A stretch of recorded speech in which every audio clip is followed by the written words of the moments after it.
Let's pretend we have a list of numbers and we want to find out how many 3s are in this list. To do that, we would use the COUNTIF function.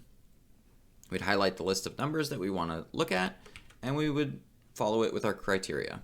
For numbers, our criteria is a comparator followed by a number. In this case, equals 3 is going to return the 2 3s that are in this list. But what if we wanted negative numbers?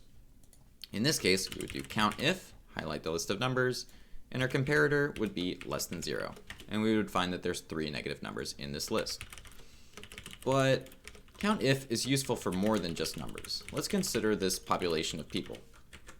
How do we find out how many Johns there are in this list? Well, we would do COUNTIF, highlight the list of names, and search for John.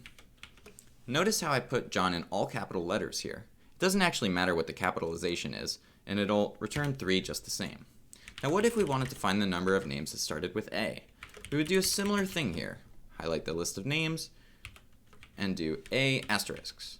And what asterisk does is it matches any number of characters that follow an A. So, in this case, we would find that there's 2 A names, Ali and Abe. But notice how it doesn't include Carlos. Carlos has an A in his name. If we wanted to include Carlos and include any name that had an A in it, we would do asterisk A asterisk. And that matches any name that has an A in it. Thanks for watching, and happy spreadsheeting.